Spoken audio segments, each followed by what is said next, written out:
اللہ اللہ اللہ۔ حضرت عمر کا بیٹا مصر گیا، وہاں سے کمائی کر کے لایا، تجارت کرنے گیا، لاکھوں کا مال۔ کون سا باپ ہے دنیا میں جس کا بیٹا باہر سے پیسے لے کے آئے تو ابا تفصیل پوچھے کہ بیٹا کہاں سے کمائے، کہاں سے لایا، کتنے ملے، کیوں آئے؟ کون سا باپ تفصیل پوچھتا ہے؟ ابا تو کہتا لا صحیح اور تعریفیں کرتا ہے، میرا بیٹا بڑی کمائی کرتا ہے۔ کبھی پوچھا ہے اس سے کہ ڈیوٹی صحیح دیتا ہے کہ نہیں؟ کبھی پوچھا ہے کہ تو ایمانداری کی روزی لاتا ہے کہ حرام کی کماتا ہے؟ یہ باپ کی ذمہ داری ہے، یہ اماں کی ذمہ داری ہے۔ پھر کہتا ہے بیماری کیسے آ گئی، پریشانی کیسے آ گئی؟ تو نے کبھی سوال کیا اپنی اولاد سے؟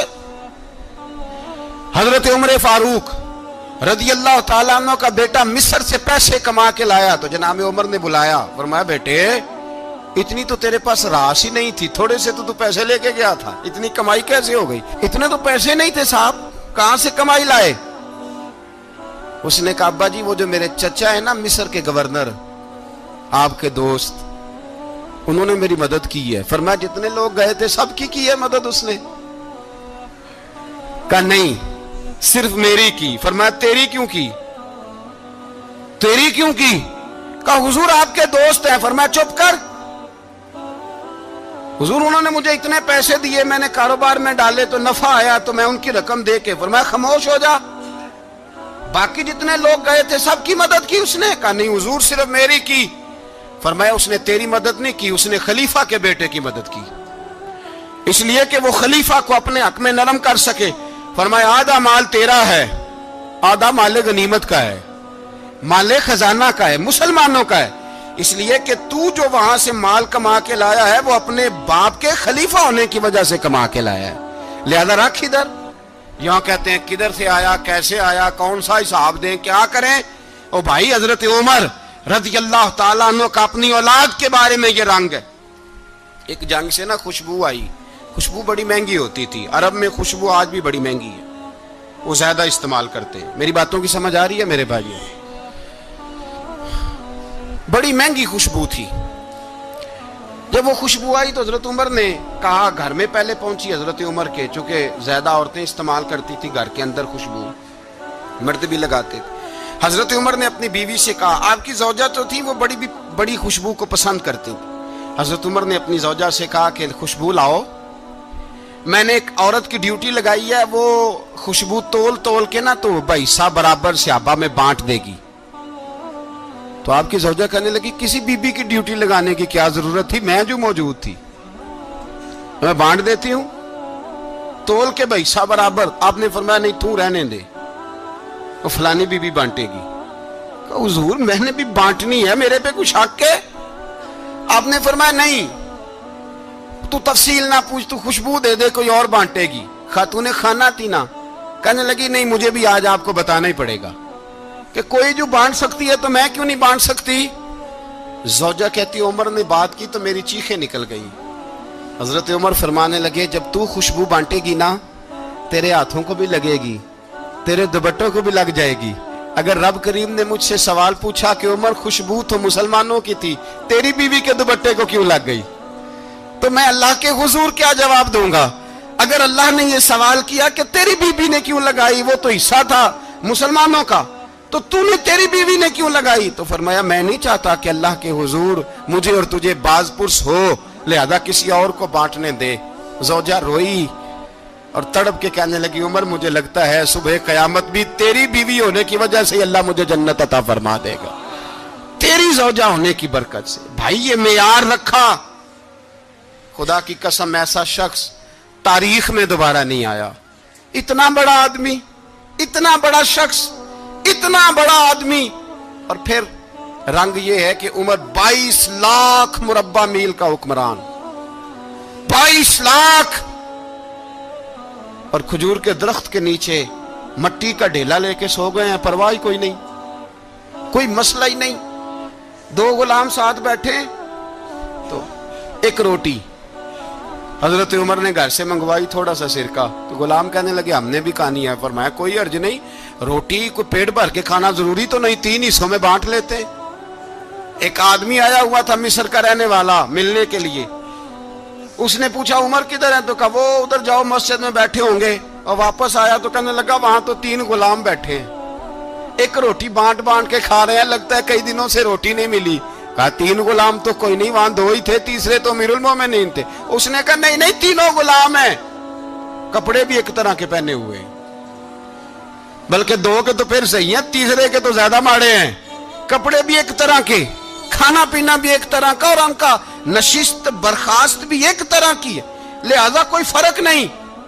حضرت ابو ہریرہ کہتے ہیں میں لے کے آیا, اور جناب عمر کو جب میں نے کچی زمین میں تامت سمیٹ بیٹھے دیکھا تو میں رو پڑا. میں نے اس مصر سے آنے والے کو کہا تو اس کے جلوے دیکھ, اگر اس کی ذات میں اتنا حسن ہے تو محمد عربی کا مقام کیا ہوگا. یہ مقام غور ہے, مقام غور. 10 محرم کو لوگ دیگے پکائیں گے نا, نہیں پکانی ہے, کوئی بول دے نہیں ہاں نہ نہیں کر دے. پروگرام بدلیا تو نہیں دی عید کی کہ وہی کام شروع ہوا ہے لاسٹ ایٹ ہونے والا. کیوں جی, پکنی ہے نا دیکھیں 10 محرم کو انشاءاللہ تعالی, ہم بھی پکائیں گے انشاءاللہ, یہاں بھی پروگرام ہوگا. تو 10 محرم کو جو دیگ پکنی ہے تو ایسا نہیں ہو سکتا کہ 1 محرم کو حضرت عمر کے نام کی بھی کوئی پک جائے. اگر امام حسن حسین کے نام کی دیگیں پکیں تو جو امام حسن حسین کے سے پیار کرنے والے ہیں, جو امام حسن حسین سے, ہم لوگوں نے بھی عجیب رٹا اپنایا ہے نا, ہم لوگ بات کا ایک پہلو دیکھتے ہیں دوسرا نہیں دیکھتے. حضرت امام حسن اور حسین کو بھی نبی پاک نے شہید کہا, اور جناب عمر کو بھی رسول اللہ نے خود شہید فرمایا. فرمایا شہید ہے, خود فرمایا اپنی زبان سے کہ یہ شہید ہے, خود میرا عمر شہید ہے. تو ان کے نام کی دیگ نہیں پکنی چاہیے, اس طرف نہیں ہماری توجہ ہونی چاہیے. اور اہل بیت نبو, یہ بات میں پہلے بھی کرتا ہوں, آج پھر کرنا ضروری سمجھتا ہوں. اہل بیت کا پیار سن لو کان کھول کے, اہل بیت کا پیار اگر ہمیں کسی نے سکھایا ہے تو سیدنا عمر فاروق نے سکھایا ہے. اہل بیت نبوت کی محبت اگر کسی نے سکھائی ہے تو کس نے سکھائی ہے؟ بول کے بتائیے. حضرت عمر نے. اہل بیت کا پیار ہمیں حضرت عمر نے بول کر کے سکھایا ہے. بھائی یاد رکھیں, کسی کی طاقت نہیں تھی دم مارنے کی حضرت عمر کے سامنے, طاقت ہی نہیں تھی. کیسر و کسرا کانپ جاتے تھے, جرت ہی نہیں کرتے تھے حضرت. اور ہمارے تو تعلقات بڑے ہیں نا غیروں سے. حضرت ابو موسیٰ اشعری رضی اللہ تعالیٰ عنہ فرماتے ہیں میرا منشی سائی تھا, وہ کاتب کہتے تھے وہ لوگ, میرا حساب کتاب عیسائی تھا. تو فرماتے ہیں ایک دن میں نے وہ سارا حساب کتاب لین دین کے حضرت عمر کو دکھائے تو فرمانے لگے جس نے لکھے ہیں اس کو بلاؤ. کہنے لگے وہ ضرور مسجد نہیں آ سکتا. کیوں نہیں آ سکتا؟ کہنے لگے وہ عیسائی ہے. کہتے ہیں حضرت عمر جلال میں آ گئے. آپ فرمانے لگے جنہیں رب دور کرتا ہے تم کیوں قریب کرتے ہو؟ جنہیں اللہ دور کرتا ہے. فرمایا تم غیروں کو اگر عہدے دو گے تو اپنوں کا کیا بنے گا؟ اگر تم غیروں کو عہدے دو گے تو اپنوں کا. یہ سوچ ہے جو آج برما کے مسلمانوں کے لیے بھی ضروری ہے. کہا اگر تم غیروں کو عہدے دو گے تو اپنوں کا. ہم نے غیروں کو عہدے دیے تو دیکھا نا اپنے کس طرح کاٹے جا رہے ہیں. غیروں کو جو عہدے دے دیے جرانے سارے غیروں سے, روز دعویٰ ہوتا ہے چین ہمارا سجن ہے, چین ہمارا دوست ہے. او بھائی دوست ہے تو اس سے کہو نا کہ برما تو تمہاری ایک چھوٹی سی ریاست ہے, چین کے بغیر تو وہ سانس بھی نہیں لے سکتا. اس کو کہو نا اس حکومت پہ دباؤ ڈالے. لیکن ہم لوگوں نے غیروں کو عہدے دیے تو اپنے پس گئے. حضرت عمر کہتے تھے ذمی کا ہم ادب کریں گے, ذمی کافر کا ہم, ایسا کافر جو مسلمان ریاست کو قبول کرے, بدامنی نہ پھیلائے. ایک آدمی کو آپ نے دیکھا آنکھوں سے نابینا ہے اور بھیک مانگ رہا ہے, تو حضرت عمر کو نظر آ گیا. فرمایا کون ہو؟ اس نے کہا میں یہودی ہوں. فرمایا بھیک کیوں مانگتے ہو؟ کہا جب تک تندرست تھا مسلمانوں کو جزیہ دیتا تھا, بوڑھا ہو گیا ہوں کیا کروں. حضرت عمر نے گھوڑے کی پشت پہ بٹھایا, کافر کو گھوڑے کی پشت پہ بٹھایا اور بٹھا کے مدینے لائے. حضرت علی شیر خدا وزیر خزانہ تھے. فرمایا علی اس کا وظیفہ جاری کرو. کہا یہ کون ہے؟ فرمایا یہ یہودی ہے لیکن یہ ہمیں جزیہ دیتا رہا, بوڑھا ہو گیا بیچارہ, بھیک مانگنے پہ مجبور ہے, ہماری حکومت کے اندر رہتا ہے, اس کا پورا وظیفہ جتنا خرچہ اتنا وظیفہ لگاؤ. حضرت علی کہتے ہیں میں وظیفہ لگا رہا تھا اور وہ میرے نبی کا کلمہ پڑھ رہا تھا, وہ رسول اللہ کا کلمہ پڑھ رہا تھا. یہ مزاج, یہ نہیں کہ کافر. حضرت عمر نے گورنروں کو خط لکھے تھے کہ زبردستی کسی کو مسلمان نہیں کرنا, جہاں ان کی عبادت گاہیں بنی ہو گرانی نہیں, کوئی مندر کوئی گرجا ضائع نہیں کرنا. اسلام سب کو جینے کا موقع دیتا ہے، پر بےایمانوں، ظالموں، بدذاتوں، تمہیں یہ کہتا ہے کہ ہم تمہیں جینے کا موقع دیتے، تم بھی مسلمانوں کو جینے کا موقع دو۔ یہ جہاں بستے ہیں، جہاں رہتے ہیں، انہیں وہاں جینے کا موقع دو، انہیں بھی اللہ اکبر کہنے کا موقع دو، انہیں بھی قرآن پڑھنے کا موقع دو، انہیں بھی رسول اللہ پر درود پڑھنے کا موقع دو۔ ہمارے ملک میں عیسائی اپنی مرضی سے کھلے عام تبلیغ کرتے ہیں، یہاں تو چینل چلائے ہیں عیسائیوں نے۔ کسی مذہبی جماعت نے کبھی جلوس نکالا ہے کہ عیسائیوں کا چینل بند کرو؟ بولے نکلا ہے کہ نہیں نکلا؟ کتنے ظلم کی بات ہے۔ ہم جب غیر کو اتنا تحفظ دیتے ہیں، اتنا تحفظ دیتے ہیں، ہم نے دیکھا ہے، مجھے بیسیوں لوگوں نے عید پہ ٹیلی فون کیے کہ عیسائیوں کو قربانی کا گوشت دے لیں، مجبور ہیں جی، دروازے پہ آ گئے ہیں، ہمارے کام کاج کرتے ہیں۔ بیسیوں لوگ، عام آدمی کے دل میں ان کا اتنا جذبہ ہے، وہ مسائل کا بیان کرنے ایک علیحدہ بات، لیکن ہمارے دل کافر کے حق میں بھی نرم ہو جاتے ہیں۔ تم کس قدر زیادہ بےایمان ہو، اور کفر کس قدر زیادہ ذلیل ہو گیا ہے کہ مسلمان کے حق میں نرم ہوتا ہی نہیں۔ اور اس سے بڑے ذلیل وہ ہیں جو ان ذلیلوں کے سپورٹر ہیں، وہ کسی عرب ملک کے حکمران ہو یا کسی اور جگہ کے، وہ بڑے ذلیل ہیں جو ان ذلیلوں کے سپورٹر ہیں، جو برما کی بچیوں کے قتل پر اپنی حکومتیں چمکا رہے ہیں، انہیں شرم نہیں آتی۔ اس قدر مسلمان تڑپا ہے، لیکن ان بے غیرتوں کو ذرا ہوش نہیں آئی، اور یہ ان کے کماش، ان کے دلال جو ہر جگہ ان کی سپورٹ کر کے اپنی حکومتیں قائم کرتے ہیں، ان بے ایمانوں کو پتہ نہیں کہ کب ان پر اللہ کا عذاب اترے گا اور کس طرح ان کے پرخشے اڑیں گے۔ تمہیں اپنی ذلت اور رسوائی نظر نہیں آ رہی کہ زمین کس طرح تمہارے لیے تنگ ہو گئی ہے؟ اس سے زیادہ اور تمہاری رسوائی کیا ہوگی؟ ڈرو اللہ سے، اور یہ تو دنیا کا عذاب ہے۔ ان بطش ربک لشدید، میرا رب کہتا ہے قیامت تو قائم ہونے دے، جتنا سخت تیرے رب کی پکڑ ہے اتنی کسی دوسرے کی ہو سکتی، یاد رکھیں۔ اور تھوڑا احتیاط کریں ہم سب لوگ بھی، جو ہم لوگ آدھی زبان بول کے بھی ان کی سپورٹ کرتے ہیں، اب شرم آنی چاہیے ہمیں ان حکومتوں کی سپورٹ کرتے جو مسلمانوں کی لاشوں کے اوپر حکومتیں قائم کرتے ہیں، شرم آنی چاہیے۔ بہرحال بات دور نکل جائے گی، اور میں اپنے مضمون پہ رہتا ہوں۔ اہل بیت کا پیار اگر سکھایا ہے تو جناب عمر نے سکھایا ہے رضی اللہ تعالی عنہ، امام حسن ملنے۔ آپ یقین کریں، میں جب اس واقعہ کو پڑھتا ہوں تو میرا دل جھوم جاتا ہے۔ میں کہتا ہوں یار، ڈاڈا ہونا اپنی جگہ پہ، عشق ہونا اپنی جگہ پہ، انسان کا باوقار ہونا اپنی جگہ، جہاں کھڑے ہونا تھا وہاں یہ کھڑے ہوتے تھے، اور جہاں جھکنا تھا وہاں یہ ان لوگوں میں اقبال نے کہا تھا، تیری نگاہ ناز سے دونوں مراد پا گئے، عقل غیاب و جستجو، عشق حضور و اضطراب۔ جہاں اگر آیا ہے سامنے کیسر و کسرا تو عمر جیسا دلیر کوئی نہیں، اگر سامنے آیا ایران کا بادشاہ تو عمر جیسا تگڑا کوئی نہیں، اگر آیا ہے سامنے غسان کا بادشاہ تو عمر جیسا عادل کوئی نہیں، لیکن اگر علی کا بیٹا آیا ہے، اگر فاطمہ کے لال پارے آئے ہیں، تو پھر فاروق اعظم سے جیسا محب کوئی نہیں، پھر ان سے جیسا پیار کرنے والا کوئی نہیں۔ اندر بیٹھے ہیں جناب عمر، اندر تنہائی میں کچھ وزیروں سے گفتگو ہو رہی ہے، میٹنگیں جاری ہیں۔ آپ کے بیٹے ملنے آئے جناب عبداللہ ابن عمر، ابا جی ملنا ہے، بات ٹھہرو، بات کر رہا ہوں، کوئی نہ اندر آئے۔ صاحبزادہ باہر کھڑا ہے، تھوڑی دیر گزری تو امام حسن بھی آ گئے۔ کون آئے؟ آپ کو جو ملے گا امام صاحب کا نام لینے سے، وہ سردار ہیں جنتیوں۔ کون آئے؟ سارے بولیے، امام حسن، تیری نسل پاک میں ہے بچہ بچہ نور کا، تو ہے نے نور تیرا سب گھرانہ۔ امام حسن آئے تو حضرت عبداللہ ابن عمر کو دروازے پہ کھڑے دیکھا، کہا امیر المومنین کہاں ہیں؟ کہنے لگے حضرت عمر کے بیٹے۔ کہنے لگے وہ اندر بیٹھے، کچھ میٹنگ ہو رہی ہے، اور انہوں نے کہا کوئی اندر نہ آئے، لیکن آپ جانا چاہیں تو چلے جائیں، آپ جانا چاہیں تو، تیری نسل پاک میں ہے بچہ بچہ نور، آپ جانا چاہیں تو چلے جائیں۔ تو انہوں نے کہا جب آپ باہر کھڑے ہیں تو مجھے کوئی اتنا ضروری کام نہیں، اور ابھی زور کی نماز تھوڑی دیر میں ہوگی، میں مسجد میں مل لوں گا امیر المومنین سے۔ یہ بات کہہ کے امام حسن چلے گئے۔ یار اتنی بڑی بات نہیں تھی، اتنی بڑی بات نہیں تھی۔ وہ میرے استادوں کا بیٹا بھی آئے تو کہا ٹھیک ہے جی، وہ سوئے ہوئے ہیں تو کوئی غرض نہیں یار، میں ٹھہر کے آ جاؤں گا، کوئی بڑی بات نہیں تھی، دیکھا جائے تو بڑی بات نہیں تھی، پر بات بہت بڑی تھی، اس لیے کہ یہ خالی حسن نہیں، یہ حسن ابن علی ہے، یہ حضرت فاطمہ کے لخت جگر، حضرت عمر باہر نکلے, عبداللہ ابن عمر سے پوچھا کوئی آیا تو نہیں؟ تو کہا حضور امام حسن آئے تھے. تو کہا پھر شہزادے کو اندر کیوں نہیں بھیجا؟ کہا میں نے کہا تھا. وہ کہنے لگے اگر امیر المومنین مصروف ہیں تو میں ظہر میں مل لوں گا.